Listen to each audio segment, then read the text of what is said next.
waka da ke maka jinjina girma.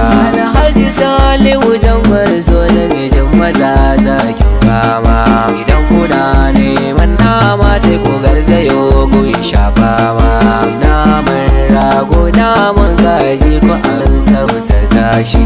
Naman shanu har zabo in ka zo ka same shi. Nama ga daɗi ga tasi kuma ga kamshi. In ka sai ka ci shi sai ka ce ba a ƙaro shi. Salihu ni ka adam sai nake maka jinjinar girma.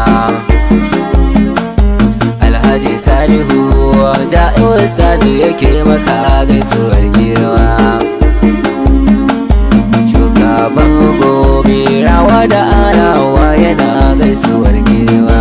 Ina kuke kiliyan sai ku zai ku sai na madadi. Ina kuke kiliyan sai ku zai ku sai na madadi. Labiya da mai tastin kuma sannan ga zakamshi. Alhaji Salihu mun yi maka jinjinar girma.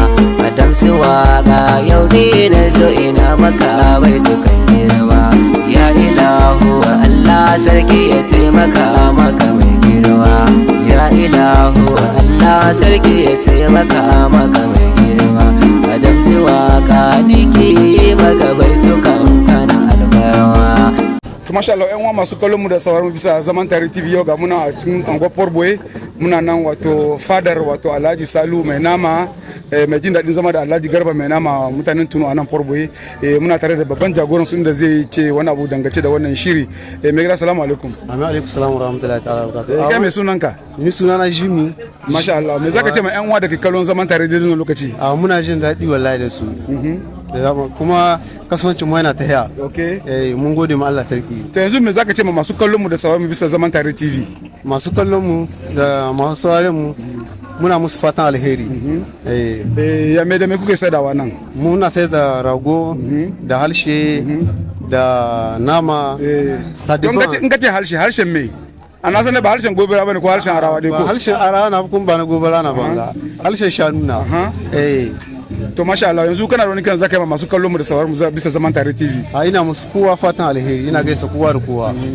Akwai lamar da za a same ku don masu neman karin bayani ko masu neman biyan bukata dangace da wannan gara basan da kuke sarrafawa. Ko ni lalle muna ba sa lambobi in mutum yana da bukata sai shi kiran yau mu kanne shi zaka mu yanka mishi. Me lambobin?